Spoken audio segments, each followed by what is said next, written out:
Kalian pasti sering dengar bahwa emas itu adalah aset yang dianggap aman, di mana bisa diandalkan ketika ekonomi lagi goyang. Emang betul sih, emas seringkali jadi primadona karena nilainya cenderung stabil atau bahkan naik di saat terjadi ketidakpastian. Tapi jangan salah, ternyata emas juga punya siklusnya sendiri. Ada saat-saat tertentu di mana harga emas itu turun dan bahkan turunnya lumayan banget. Makanya penting bagi kita untuk memahami faktor-faktor yang bisa mendorong penurunan emas ini supaya kalian bisa mengatur strategi investasi yang lebih bijak. Ini bukan berarti investasi emas itu jelek ya teman-teman, tapi memang yang namanya investasi itu di mana-mana ada naik dan turun, dan ini merupakan bagian dari dinamika pasar yang wajar. Makanya di episode kali ini, mari kita bahas faktor-faktor apa saja yang bisa mendorong penurunan harga emas. Faktor yang pertama adalah kenaikan suku bunga acuan, terutama dari Bank Sentral Amerika Serikat atau The Fed. Faktor pertama yang sering paling bikin harga emas jatuh adalah kenaikan suku bunga acuan yang dilakukan oleh Bank Sentral Amerika Serikat, yaitu The Fed. Kenapa begitu? Simpelnya, saat suku bunga naik, imbal hasil dari aset-aset yang tidak berisiko seperti obligasi pemerintah atau deposito jadi jauh lebih menarik. Emas itu sendiri kan tidak memberikan bunga atau dividen ya. Nah, makanya ketika aset berbunga seperti obligasi menawarkan imbal hasil yang lebih tinggi, investor besar cenderung beralih dari emas ke aset-aset tersebut. Perpindahan dana inilah yang akan memicu aksi jual emas sehingga otomatis harganya akan turun. Fenomena ini adalah cerminan dari meningkatnya opportunity cost dalam memegang emas. Artinya, biaya yang kalian korbankan, misalnya aja kehilangan imbal hasil dari aset lain, akan menjadi lebih besar.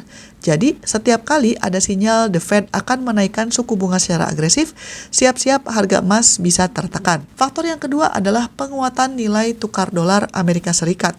Emas secara internasional dihargai dalam mata uang dolar Amerika. Ini berarti ada hubungan terbalik yang sangat kuat antara nilai tukar dolar Amerika dengan harga emas. Ketika dolar Amerika menguat, maka diperlukan lebih sedikit unit dolar untuk membeli 1 ons emas, dan ini akan mendorong harga emas jadi turun. Penguatan dolar biasanya terjadi karena beberapa alasan, seperti kondisi ekonomi Amerika yang kuat, The Fed menaikkan suku bunga, atau karena dolar dianggap sebagai safe haven yang lebih superior dalam kondisi krisis tertentu. Kalau kalian melihat indeks dolar terus menanjak, itu adalah sinyal yang jelas bahwa harga emas bisa tertekan. Tapi hubungan ini nggak kaku ya teman-teman. Ada juga sih momen di mana dolar dan emas sama-sama naik karena ada ketidakpastian global yang luar biasa. Tapi secara umum, tren penguatan dolar Amerika adalah berita buruk bagi harga emas. Faktor yang ketiga adalah faktor ekonomi global yang pulih dan juga stabilitas politik. Emas seringkali disebut sebagai instrumen ketakutan karena harganya melambung tinggi di saat terjadi ketidakpastian ekonomi atau konflik politik dan militer. Oleh karena itu, faktor ketiga yang bisa membuat harga emas turun adalah pemulihan ekonomi global yang kuat dan meningkatnya stabilitas politik. Ketika ekonomi dunia tumbuh pesat, tingkat pengangguran turun, dan suasana politik global tenang, maka investor akan merasa lebih nyaman untuk menaruh dananya pada aset-aset yang lebih berisiko tapi bisa memberikan pertumbuhan yang tinggi, seperti saham atau komoditas industri. Mereka cenderung keluar dari perlindungan emas.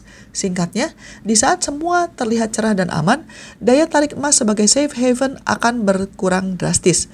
Pasar menganggap risiko sudah terkendali, sehingga uang akan mengalir ke aset yang lebih berisiko, dan ini adalah momen di mana emas cenderung lesu dan harganya bisa turun. Selanjutnya, mari kita bahas juga tanda-tanda jelas bahwa harga emas akan turun. Yang pertama adalah kalau Amerika merilis data ekonomi yang sangat baik. Tanda pertama yang sering memicu penurunan harga emas adalah rilis data ekonomi Amerika Serikat yang jauh lebih baik dari perkiraan. Tanda-tanda kunci yang harus kalian perhatikan adalah data tenaga kerja, tingkat inflasi yang mulai jinak, atau pertumbuhan produk domestik bruto yang sangat tinggi.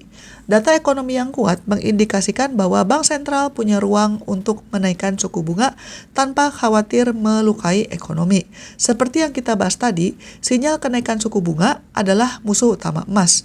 Teman-teman akan melihat lonjakan dolar dan penurunan tajam harga emas tak lama setelah rilis data positif seperti itu. Ini menunjukkan adanya pergeseran sentimen pasar dari mereka yang awalnya mencari aman di emas ke yang berani mengambil risiko di saham atau aset berbunga.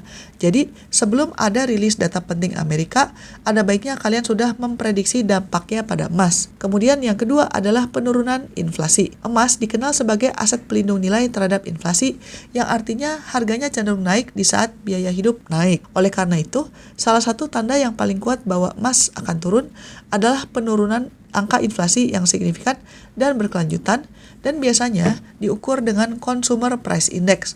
Ketika inflasi mulai terkendali, daya tahan emas sebagai pagar anti-inflasi otomatis berkurang. Investor akan berpikir, ngapain pegang emas, nggak ada bunganya? Kalau inflasi sudah tidak lagi menggerogoti nilai uang tunai dan obligasi, ngapain harus pegang emas?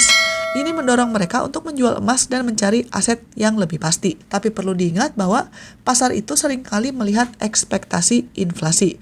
Jadi, meskipun inflasi harganya saat ini tinggi, jika ada sinyal jelas dari bank sentral bahwa inflasi akan segera turun, maka harga emas juga bisa merosot mendahului rilis data CPI yang sebenarnya. Kemudian faktor selanjutnya adalah aksi jual besar-besaran dari dana kelolaan emas.